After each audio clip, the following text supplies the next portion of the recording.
are back for today's read aloud. So yesterday when we left off, we stopped halfway through chapter 10, I believe it was, and we were in Red Riding Hood's kingdom. Okay, so we're gonna start off there where we left off. So last time we checked, they were talking with Jack and the Beanstalk, and he was kind of rude and not very conversational. And then they ran into his magic harp, who is kind of like in the shape of a woman but has like the strings out of her back. Interesting, huh? Okay, so when we were reading, it last said, he is? Alex asked. Oh, yes, the harp said. He visits her at the end of every week and brings her a handmade basket every time. So what they need to do is they need to go to Red Riding Hood's palace, her basket room, and find the original basket that she carried in the original story. And they just said that Jack visits her palace every week and brings her a new homemade basket. Okay, so that's where we were. The harp looked side to side to make sure no one else was listening, but there was no one in sight. Now, you didn't hear this from me, the harp said excitedly with gossip in her eyes. Queen Red Riding Hood calls him to the castle every week and proposes to him. What does it mean to propose to somebody, you guys know? Think about real world application. What does it mean to propose? Yeah, to ask somebody to marry them, right? So every week she asked Jack to marry her. That's some juicy gossip, isn't it? Poor thing has been in love with him since they were kids. Really? Alex said. Does that mean they're getting married? Oh, heavens, no, the harp said. Jack can't stand her. He turns her down every time. Oh, that's a lot of turn downs, isn't it? Why would he do that? Doesn't he want to be the king? Connor asked. His heart belongs to someone else, the harp said sadly, and the strings on her back played a sad chord. So Jack is in love with another woman. I wonder who it is, don't you? Maybe another fairy book character, or one of our nursery rhyme characters, maybe? Shocking stuff, right? Let me guess, Connor said. Little Miss Muffet? Of course not, the harp said. Little Miss Muffet married Georgie Porgy, but as everyone knows, he has countless affairs, but that's another story. Back to Jack, Alex said. Oh, right. Well, I'm not sure who he's in love with. I've never seen her, the harp said. All I know is he's never been the same since she moved away. Alex and Connor looked at each other with the same questioning expression. Who could it be? Who was the reason that he seemed so gloomy? The door of the shack opened and Jack emerged with a basket made from pieces of wood he had chopped. What does it mean to emerge? Listen to the context clues. Are you ready? The door of the shack opened and Jack emerged with a basket. What does that mean to emerge? He emerged from the door. Yeah, he came out, right? He appeared from there. Good. Hey, Jack, I have a wonderful idea, the harp called out. Why don't you take these two to the castle with you? They've never been inside before. Jack seemed hesitant. Please, Mr. Jack, Alex pleaded. We won't be any trouble. Come on, Jack, make their day, the harp pleaded. All right, Jack said. Jack turned and began traveling toward the town. The twins ran after him. Thank you so much, Alex called back to the harp. You're welcome, the harp said. Come back and visit me, please. Jack was a fast walker. His legs were much longer than the twins, so they found it difficult to keep up with him. It's very nice of you to let us tag along, Alex said to Jack. But he never looked up from the ground. You're not much of a talker, are you? Connor asked. I don't have much to say, Jack said. Connor nodded at him. He understood completely. As they neared the town, Alex pulled Connor aside. "How lucky is this?" she said. "If we get inside the castle and get a hold of the basket, we'll be out of the kingdom in no time." They traveled into the town and reached the castle. There was a set of large wooden doors at the castle's entrance. Jack knocked on the door. A moment later, a small window in the middle of the door opened, and a set of eyes appeared. "Who goes there?" a voice said on the other side of the door. "It's Jack," Jack said. "Again." "Who's behind you?" the voice demanded, and the eyes looked over Jack's shoulder to Connor and Alex. They waved awkwardly. "Oh, what are your names again?" Jack asked the twins. "Alex and Connor," Alex told him, and gave him a thumbs up. "These are my friends, Alex and Connor. They're accompanying me to the castle today," Jack said. The doors opened and the twins followed Jack into the castle. It felt like a condensed version of Cinderella's palace. So I'm going to ask you what condensed means, so listen for context clues, okay? The halls weren't quite as long, and the furniture wasn't quite as nice. There were many portraits that hung on the walls, but they were all of Queen Riding Hood at various ages and different poses, each more grand than the last. The twins waited with Jack in the hall outside another set of doors. So what do you think condensed means? Think about Queen Red Riding Hood's castle versus Queen Cinderella's. Yeah, remember we read earlier too, it's smaller. It's like a compact version. Good. The twins waited with Jack outside another hall. In a hall outside another set of doors. Jack knocked on the doors and immediately took a seat on the bench outside of them. "This always takes a moment," Jack said. A series of footsteps and sounds of rushing came up from the other side of the doors. Now, it's in italics, so I can tell somebody else is talking. "Wait, don't open the door. I'm not ready," someone whispered. "Hand me that cape." "No, not that one. The other one with the hood. Hurry." Jack began to whistle while he waited. "How do I look? What about my dress? Does it seem all right to you?" The whispers continued. "All right, I'm ready. Let him in, quickly." Who do you think's doing all that whispering? Yeah, it sounds like it would be Queen Red Riding Hood. Why does she seem so concerned with what she's wearing and how she looks? Who's coming to visit her? Jack. And how does she feel about Jack? Well, she wants to marry him, so I would think she loves him, right? Good connections there. Jack stood up in the door just as the doors were opened by a pink-faced and out-of-breath handmaiden. She escorted Jack inside and the twins followed. They entered a long room with tall windows on both sides. The walls were covered with more portraits of the queen. Looking up from the floor was a giant wolf head with red eyes and a sharp set of teeth. It looked just like the ones... I lost my place. It looked just like the one of the wolves that the twins had seen in the dwarf forests. And it alarmed them at first before they discovered that it was a wolfskin rug spread out on the floor. The twins knew without asking that the rug must have been the big bad wolf himself at one point. At the very end of the room, perched elegantly, almost too elegantly, on a large throne, was Queen Red Riding Hood. "Hello, Jack," Red Riding Hood said.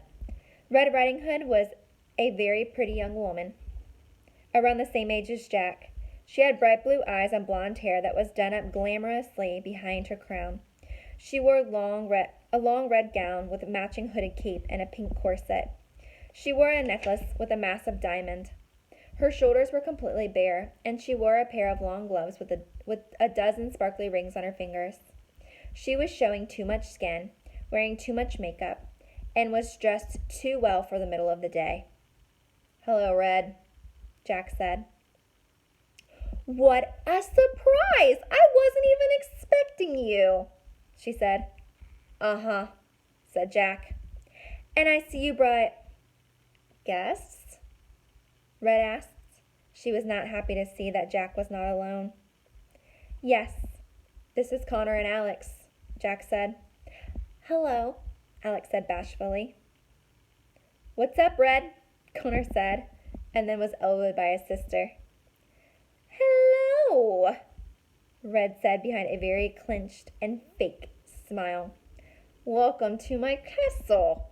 Please have a seat. Do you think she's happy that they're there? No, think about what it means if you're saying things behind a clenched smile. If you clench your teeth, how do you typically feel? What's your mood like? Typically angry, isn't it? Yeah. Or annoyed, maybe. Red clapped her hands and two servants placed a large, cushy red chair right next to the throne for Jack to sit on. They brought Alex and Connor each a small stool to sit some distance away from Red and Jack. Jack moved the chair back away from the throne a couple of feet before sitting on it. Ooh, he just moved his chair away from her. Ouch, right? He handed Red the basket that he had made for her. Is this for me? Red asked him. How thoughtful of you. You are just too sweet for words. I'll cherish it. You always do, Jack said. So, tell me, what's new with you? Red asked Jack. She was leaning toward him as far as she possibly could without falling off of her throne. Nothing much, Jack said. Same old, same old. His body language made it obvious that he was ready to leave the minute he sat down. How's the kingdom? Oh, I never bother myself with all the talk of economy and security and peasant needs and blah, blah, blah, Red said. My granny takes care of all of that for me. She's much better at it than I would be anyway. Do you think she's a very good queen? She doesn't talk about the economy or her people or anything like that. She lets her grandma take care of it and then admits that her grandma is better at it than she would ever be. Ouch. Red got tired of holding the basket. She snapped her fingers and her handmaiden collected the basket for her. Put it with the others, Red instructed. The handmaiden collected it from her and headed out of the room. The twins figured this was their chance. May we see the others? Alex asked. The others? Red asked. The other baskets, Alex said. Red was looking at her peculiarly. My brother? He loves baskets. Does Connor love baskets? Not that we know of. Connor nodded, going along with it. I do. They're my most favorite thing ever, Connor said. You know what they say, life is better with baskets. You ever heard anybody say that? Life is better with baskets? Yeah, me neither. Red was staring at them as if they were the strangest people she'd ever met in her life. If you wish, she said, shooing them off. Alex and Connor jumped up and followed the handmaiden out of the room and down a hall. Where does Queen Red Riding Hood keep all of her baskets? Alex asked the handmaiden and then winked at Connor. She wasn't very good at playing dumb. She has a chamber dedicated entirely to baskets, the handmaiden said. So she has a basket room? Connor asked. Yes, and if you received as many as she did in a year, you would too, the handmaiden said. How many are we talking? Connor asked. You'll see, the handmaiden said. The handmaiden opened the door, and the three of them walked inside. The room was twice the size of the room that they had been in, and was filled from the floor to ceiling with thousands and thousands of baskets. Some were on shelves, some were stacked neatly, and others were just piled around the room. The handmaiden tossed the basket from Jack in a pile on the other side of the room. The queen gets them for birthdays, holidays, and any special occasion, the handmaiden said. Some are from villagers, some are from friends, others are from monarchs from other kingdoms. Alex and Connor stayed around the room with their mouths opened. How would they ever find the basket they were looking for in all of this? Do you mind if we have a look around? Alex managed to say through her shock. I suppose, the handmaiden said. She looked at the twins curiously and then left them inside the basket room. The twins could barely breathe. They felt as A dumbbell had suddenly been tied to their chests. I have never felt so overwhelmed in my life, Connor declared. This is like trying to do the whole summer break packet of homework the day before school starts again, but 1,000 times worse. How are we going to get through all of these? It's not that bad, Alex said, trying to convince him, but she didn't even have herself convinced. We just need to start. You take one side and I'll take the other. Let's do this. They split and rapidly began looking through the piles and piles of baskets for one with a bark rim. They knew they didn't have much time, and they grew more anxious with every second. They had no idea there could be so many shapes and sizes and designs for baskets, like snowflakes. Each one was different from the next. So they're comparing the baskets using like or as to snowflakes. So what is that an example of? Good. It's a simile. Compares two things using like or as, right? Good job. Alex was paranoid that she had missed it. Connor kept getting splinters and kept shouting, "Ugh!" every time it happened. They had been there for almost an hour and still hadn't managed to cover even 1/4 of the room. Not even 1/4. What percent is 1/4? Think about what 1/4 of $1 is. Good, 25%. A quarter, right? Miss Hungate would be proud of you right now. The room was twice as disorganized as it had been when they'd entered it. Alex wasn't hesitating, throwing around baskets that she had already examined. "This is impossible!" Connor yelled, kicking a pile of baskets. Just as he kicked the pile, the door swung open, and the handmaiden returned. Alex and Connor froze. She was appalled by the chaos they had caused. "I don't know what on earth you're doing, but I think it's time for you two to leave," she said. The handmaiden escorted them back to the throne room. This time she watched them like a hawk as they sat on their stools. Watch them like a hawk. Comparing them to a hawk using like or as, so it's a simile. Sometimes we could also classify that as an idiom too, because we use that. Doesn't mean like she's a hawk. It means she's watching them closely, right? Yeah.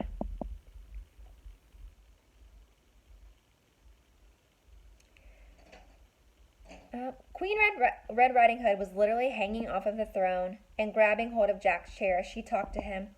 Can you guys picture that? Her leaning forward so far, she's like grabbing onto like the underside of Jack's chair. Do you think she looks ridiculous right now? Kind of desperate, right? The twins had never seen Jack look so bored and lifeless. Neither of them had even noticed the twins' return. "You know, Jack," she said, circling his forearm with her fingers, "the Red Riding Hood Kingdom isn't much of a kingdom without a king." "Perhaps you should change the name of Red Riding Hood Kingdom to Red Riding Hood Queendom," Jack said. Red laughed much harder than she should have. "Jack, you're so funny, but that's not what I meant. What I'm trying to tell you, Jack, is that I've never been more ready to get married. If someone asked me for my hand in marriage today, I would say yes. Do you know of anyone who might be interested in marrying me and being king? Anyone?" She's been pretty obvious right now, isn't she?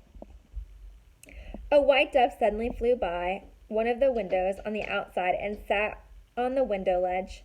As soon as Jack saw it, his entire face lit up. How's he feeling if his face lights up? Yeah, happy, right? Why do you think he's happy seeing this white bird? Interesting. Let's keep reading and find out. He turned to Red. Clearly she wasn't used to seeing him like this either. The twins could practically see her heart beating out of her chest as excitement filled her body. Uh-oh.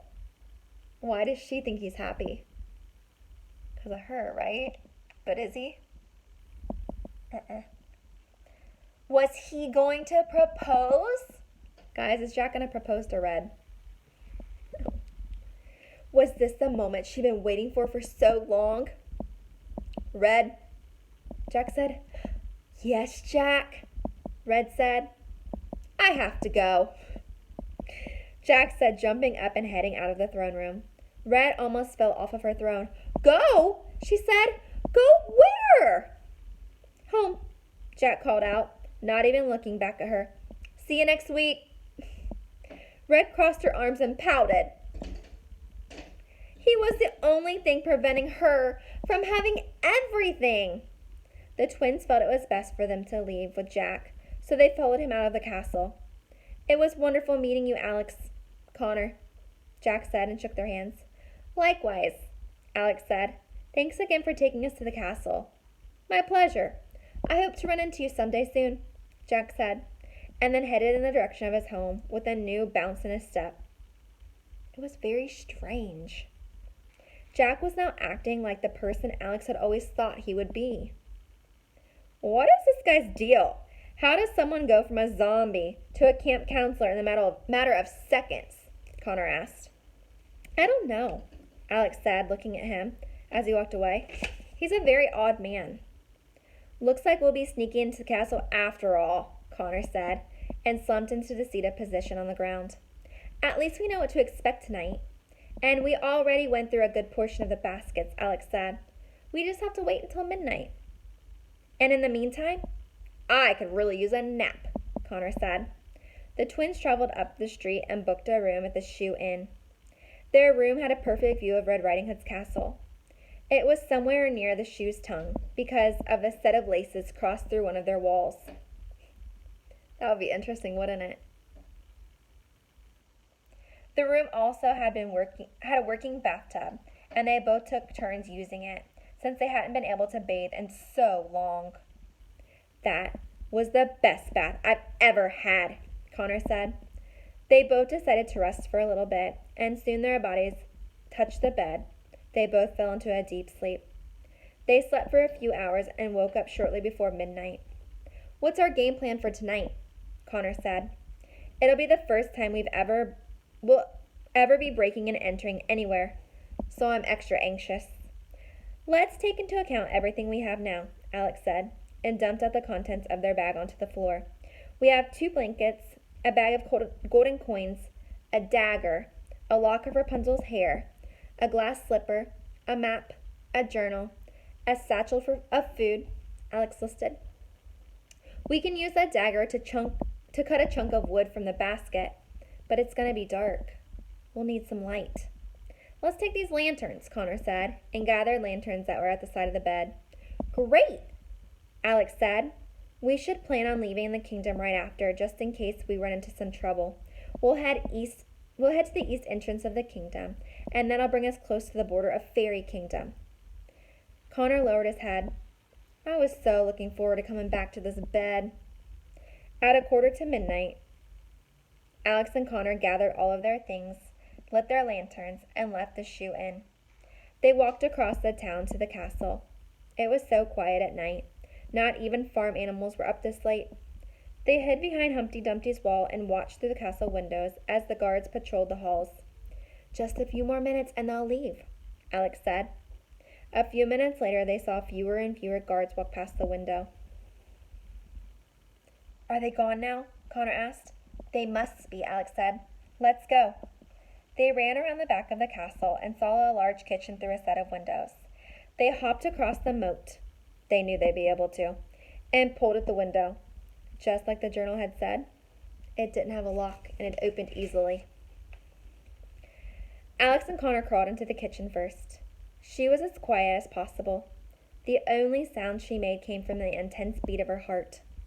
Connor climbed in and knocked over a stack of pots and pans. Alex was mortified. I'm going to kill you, she mouthed at him. Sorry, he mouthed back. They waited for a moment to see if anyone had heard the disturbance, but no one had.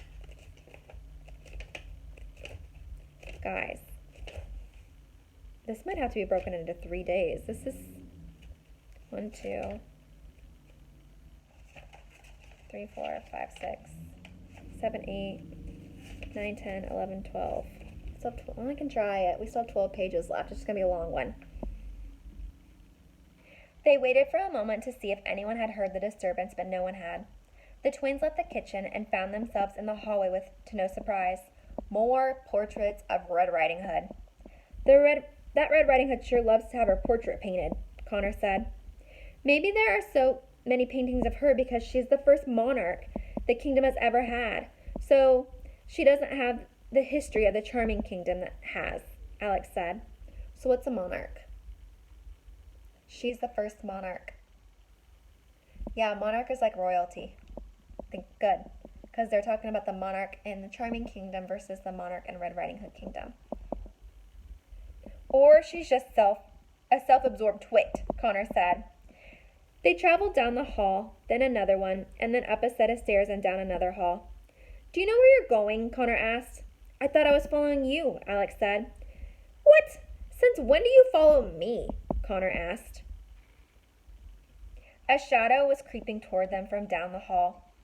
As it got closer, they could see the silhouette of a guard. A guard, Alex whispered and pointed to the shadow. They ran down the hall and entered the first room they found. The room was pitch black. Where are we now? Connor asked. Why are you asking me questions that I don't know the answer to? Alex said. Alex waited by the door and listened for the guard to pass by. Connor moved around the room with his hands stretched out in the darkness so he wouldn't bump into anything. Their eyes began to adjust to the darkness. Alex, I think I can see something. Connor walked right into what he thought was a doorway and suddenly saw a pale face staring back at him. He fell to the floor with fear and he screamed as quietly as possible. Alex, there was someone standing over there in the doorway. He's so creepy and ugly, Connor said, pointing to it. Alex ran to his side and squinted her eyes to see what he was talking about. That's not a doorway. That's a mirror, you idiot, Alex said. Oh, Connor said, and Alex helped him to his feet. Oh my, what big claws you have, a voice said behind them. That's creepy, isn't it? Connor and Alex both jumped to their feet 5 feet in the air. They turned to see an enormous four-post bed with red silky sheets and white lacy curtains around it. In bed, talking in her sleep, was Queen Red Riding Hood.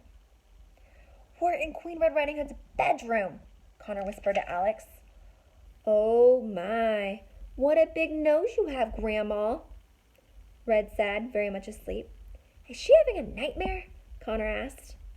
Oh my, what big sharp teeth you have. Woof! Red screamed and sat straight up in her bed, awake. Alex and Connor dropped to the floor out of view. She was out of breath and beads of sweat appeared on her forehead, and she finally caught her breath. Not again, she said, and then, frustrated, laid back down to sleep. Alex and Connor were afraid to move. Did she go back to sleep yet? Connor asked. How are we supposed to tell? Alex asked. Oh my, what big strong arms you have, Jack, Red said. I'm guessing she's asleep, Connor said, and stood confidently. Oh my, what soft lips you have, Jack, Red said.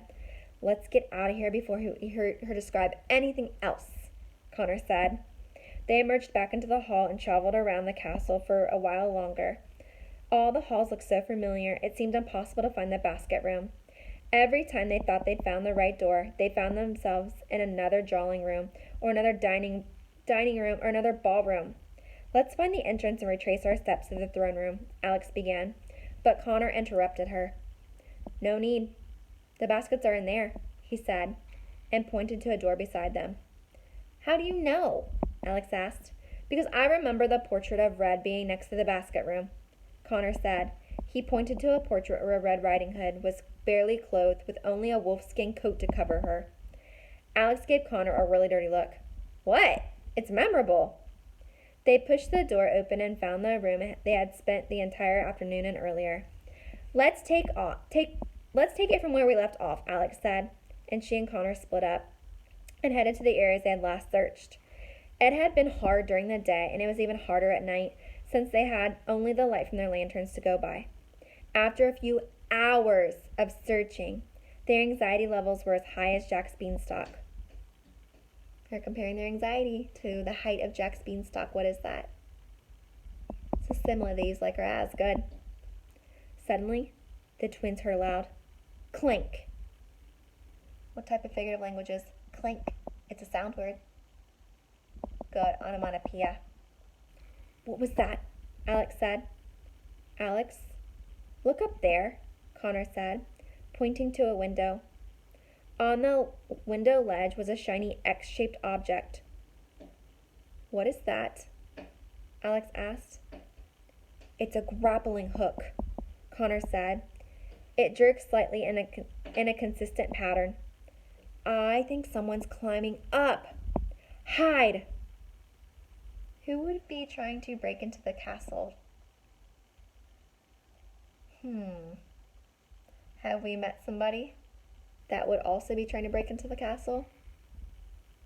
Who do you think this is?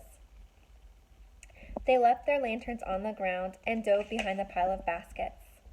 A moment later, a figure appeared on a large window ledge. It took out a sharp knife and cut out a large circle of the window, and then quickly crawled into the room. It was a woman that the twins had never seen before. Her clothes were made out of plant leaves sewn together, and her hair was the shade of red, so dark it almost seemed purple. Have we heard that description before? We've met this character, haven't we? The woman scanned the room and looked cautiously at the two lanterns. Did she know the twins were in there? Like an animal, the woman began sniffing around the room. She searched through the baskets as she sniffed, discarding some by tossing them behind her. She went around the room, using her nose as a guide, until she finally locked in on one direction. She climbed on top of a pile of baskets and reached on top of a shelf. She reached her hand to the back of the shelf and pulled out a basket. It had a rim made of tree bark. Is that the basket?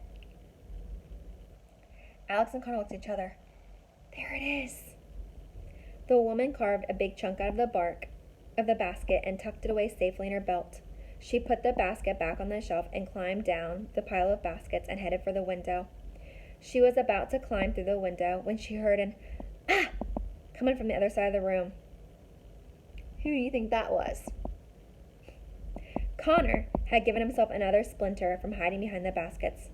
Sorry, Connor mouthed. The woman walked toward where they were hiding. She squinted in their direction for a moment. Alex and Connor were both so frightened to even breathe. They knew she knew that they were there. What was she going to do to them? The woman looked to the ground and saw their lanterns, and a coy smile appeared on her face. She kicked it into the pile of baskets and disappeared through the window and back down the rope that connected the grappling hook. That was a close one, Connor said. Good thing she didn't find us, or we'd be in some... Connor, look, Alex said. The pile of baskets the woman had kicked the lantern onto was on fire. Oh boy, Connor said. We've got to get out of here. Not until I get a piece of that basket, Alex said. She reached into her bag and pulled out the dagger.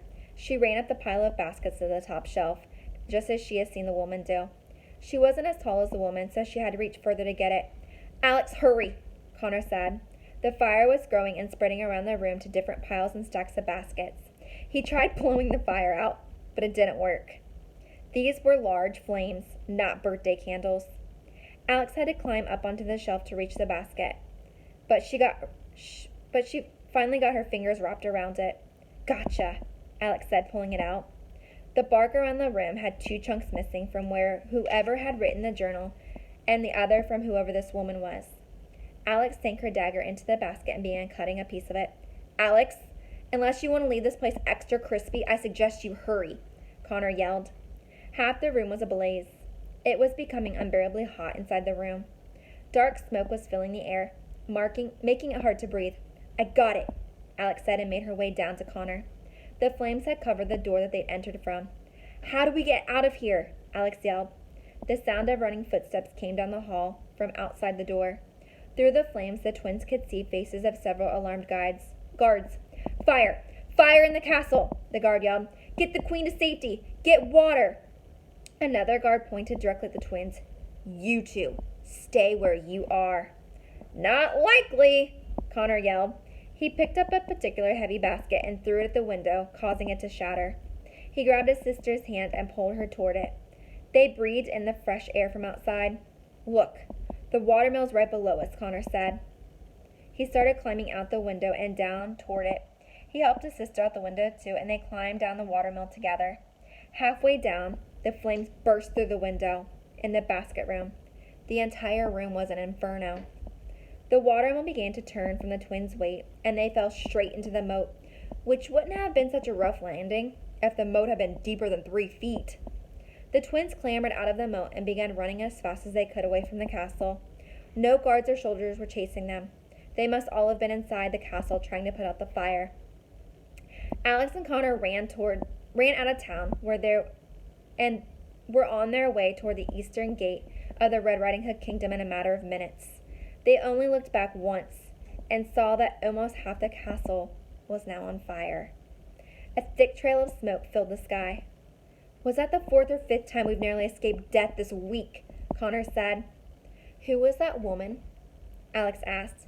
And why was she looking for the basket too? Thank God she found it. Otherwise, we might never have, Connor said. The most worrisome thought came to Alex's mind. Connor, do you think someone else is collecting items for the wishing spell?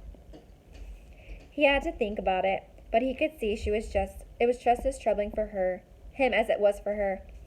I doubt it, Connor said. Think about all the trouble the man who wrote the journal went through to learn about it. I'd be shocked if someone else knew anything about it. Alex nodded. They both knew it was unlikely, but the possibility still lingered in their heads. A few hours later, the twins could see the eastern gate of Red Riding Hood Kingdom wall in a distance.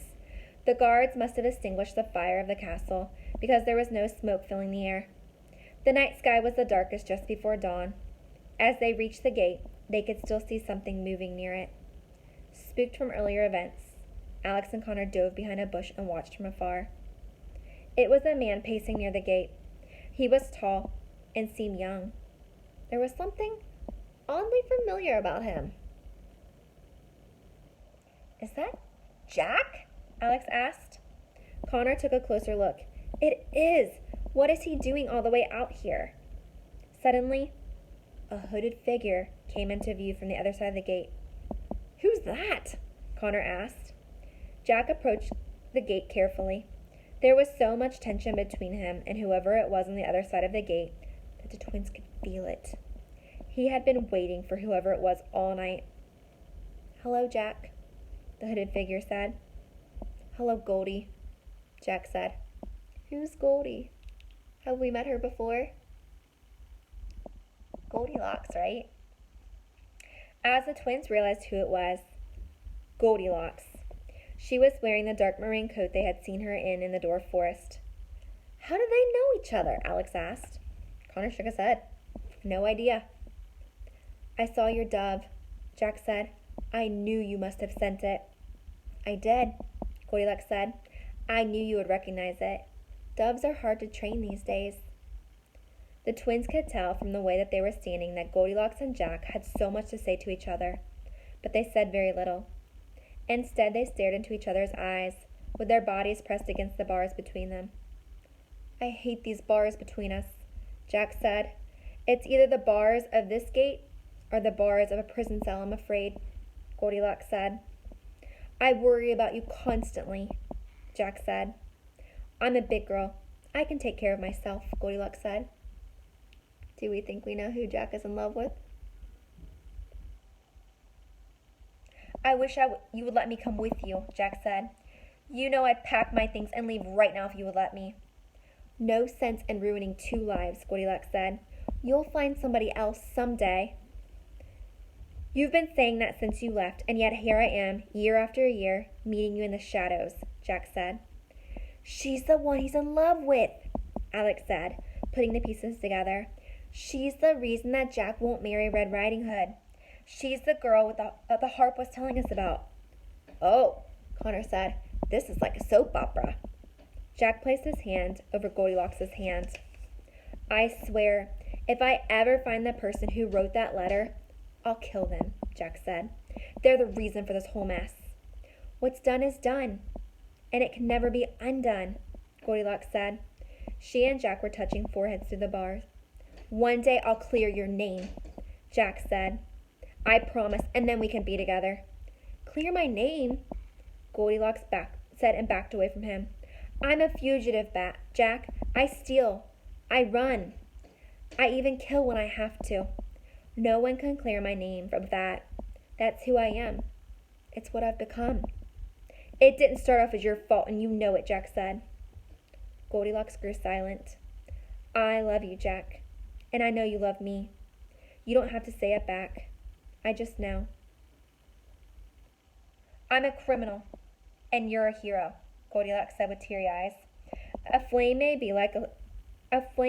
may love a snowflake, but they can never be together without harming each other. That's sad. Then let me melt, Jack said, and they reached to the gate and pulled Goldilocks close to him, and they kissed. It was pure and long overdue. Alex became misty-eyed. Connor scrunched up his face as if he smelled something foul. Good thing those bars are between them. Shut up, Connor, Alex said. Goldilocks pushed herself away from Jack. I have to go, she said. I have to be as far away from this place as I can by sunrise. Let me come with you, Jack begged. No, Goldilocks said. When will I see you again? A week? A month? A year? He asked. Porridge walked up behind Goldilocks. She leaped up onto the horse's back and took hold of the reins. Just wait for a dove, she said, and rode off into the night on her cream-colored horse. Jack watched her until she wasn't visible anymore. Suddenly, all the life in his body faded away, and he was once again sad. The sad man the twins had encountered earlier. He sadly turned away from the gate and slowly headed home. I guess not every fairy tale character gets a happy ending, Alex said. Alex and Connor ran to the gate. It was locked, so they had to climb over it, finally making their way out of the Red Riding Hood kingdom, just as the sun started to rise. So that is the end of the very long chapter 10. Next time we read, it will be chapter 11, the Troll and Goblin Territory. All right, I will talk to you again tomorrow, guys. Love you, bye.